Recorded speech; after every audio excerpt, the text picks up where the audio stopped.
Barreta Express.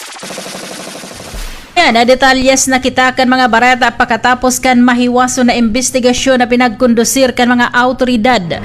Digdi sa laog kan syudad nin Irga katakod naman kan pagkakakuang gadan.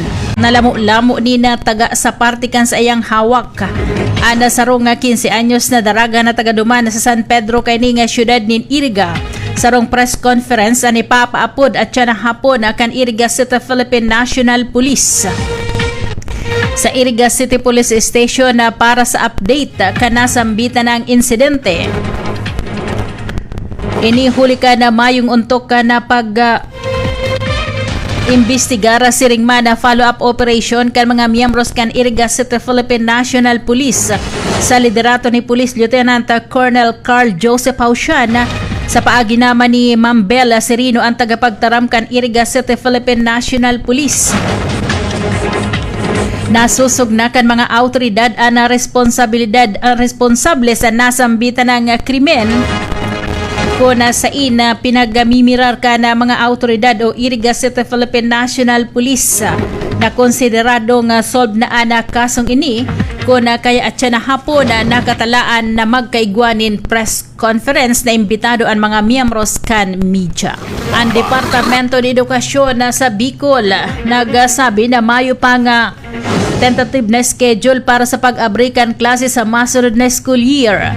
Sa press conference na pinagkondusira kasud maduman sa opisina regional kan Departamento de Edukasyon na sinabi ni Regional Director Gilbert Sadsad na mayo pang tentative schedule para man sa pag-abrikan klase sa masunod na school year. Sigon na sa Direktor kan Departamento de Edukasyon, mayo pang petsa kuno arin mananggad na ana pag-abrika na klase. Siring man na pagalaog kan mga eskwela na nagpalista para sa masunod na kralasihan. Sinabi ni Direktor Sadsad sagkod sa ngunyan mayo pang pinal na desisyon ang opisina sentral kan Departamento de Edukasyon na kuno arin ang inot na aldaw kan pag-abrikan klase sa nasyon.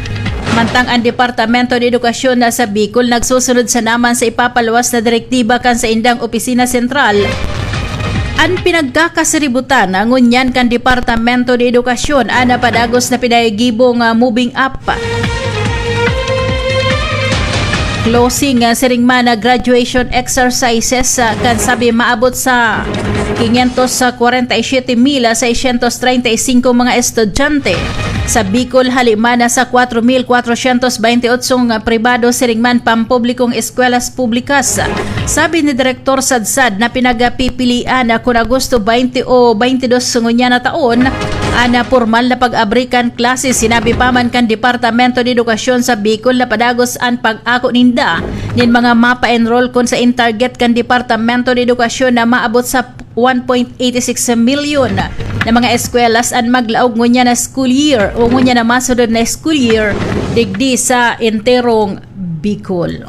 Ngunya na buwelta kita sa iba pang mga barata kumpirmara ni Chief of Police Ramil San Andres na Bula Municipal Police Station na totoo mananggad ng nagkaigwani na pinagasabi nga harassment kana pinagatutubudan na mga rebuilding NPA sa kampo kana Kafgo siring man na Persa Armada kan Pilipinas na nakabase sa barangay Itangon sa Banwaan kan Bula Kasubanggi pasado alas 7 kung sa ina pinaurananin bala ang tropas kan gobyerno sa lugar.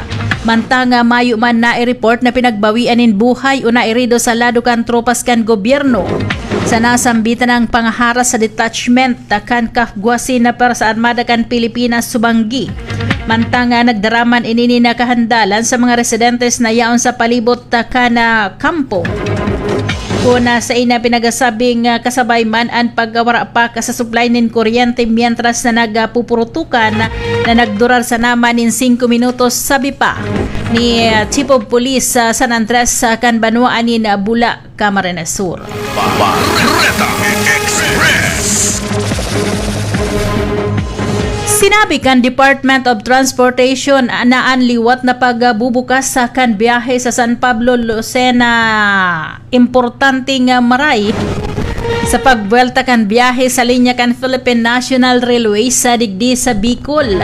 Naiyuman an minakonektar sa Metro Manila sa mga probinsyas kan South Luzon, Cabalian, Laguna, Quezon, Camarines Sur, asin Sorsogon. Ang nasambitan ng linya nagbukas kanakaagi nga Hunyo 26 sa mataong kagianan sa mga biyaheros. Sigon na sa pahayag kan Department of Transportation. Initangani nga mapagserbihan ang mga pasayros na pwede sir makaakomodar ni nasagod sa 3,683 na mga pasayros anuman na oras dumana sa nasambitan ng lugar. Ana pagbubukas kan San Pablo Lucena Line kan Philippine National Railway, sabi kan Department of Transportation, naglalaom sinda na ini madire-diretso na mabubuksan ang biyahe kani pasiring digdi sa reyon Bicol. Barreta Express. Nagsagibon in training ang DSWD Region 5 manungod man sa Camp Coordination and Camp Management Disaster Response Operation Monitoring and Information Center Reporting. Asin orientation sa child and women friendly para sa mga miyembros kan Regional Quick Response Team. Ginibo ang training asin orientation tangani matawan ni na bastanting kaaraman ang mga miyembros kan Quick Response Team kan ahensya na pwedeng ma-deploy sa mga lugar na maapektaran na kan kalamidad. Ana Quick Response Team kan DSWD nagsiserbing iyuman ana panginot na tagapagresponde sa panahon kan kunigwanin mga disaster operation an ahensya. Barreta Express.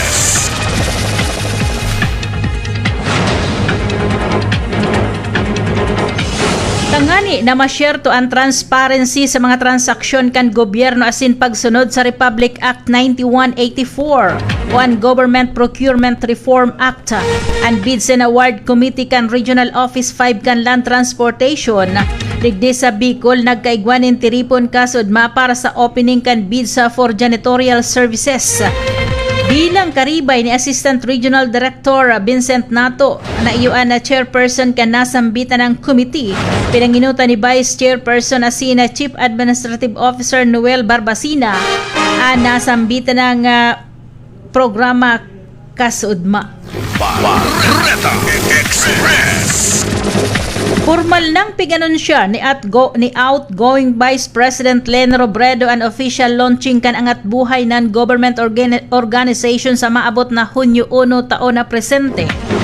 Base sa anunsyo ni Vice President Leni Robredo sa iyang official Facebook page, gigibuhon ang launching sa Volunteer Center sa Katipunan Avenue duman sa QC o Quezon City.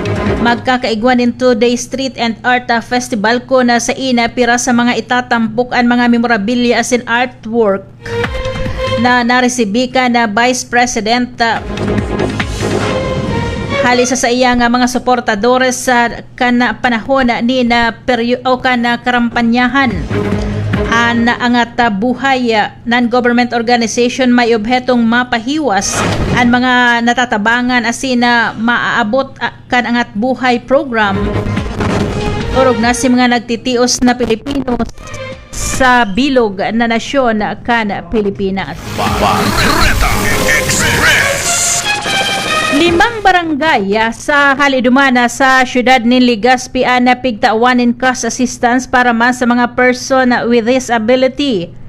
Hali sa programa kanako Bicol Party List sin ang DSWD. Kabilang sa mga barangay ang mga minasunod Bakakay, San Francisco, Barais, Bangkiruhan, Buenavista, Gabos sa duman sa syudad ni Legazpi. Ginibo ang nasambitan ng aktibidad sa Embarcadero de Legazpi kan Hunyo 27 ukasudma.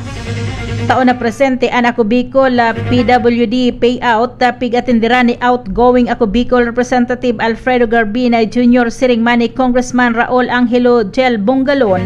Ang bagong representante kan Ako Bicol Party List ang programang ini tabang sa mga kababayan na igwani na kabyadian para man makadugang o para sa dugang natabang sa indang pang-aral daw na pangangaipo. Sa ngaran kan bilog na porsa ka na 107.1 radyo natin, irig ka marinaw to ki Ate Baby. Ako po si Siway, sama-sama tayo Pilipino, masunod po Marbarsinas Pitit. Barreta Express.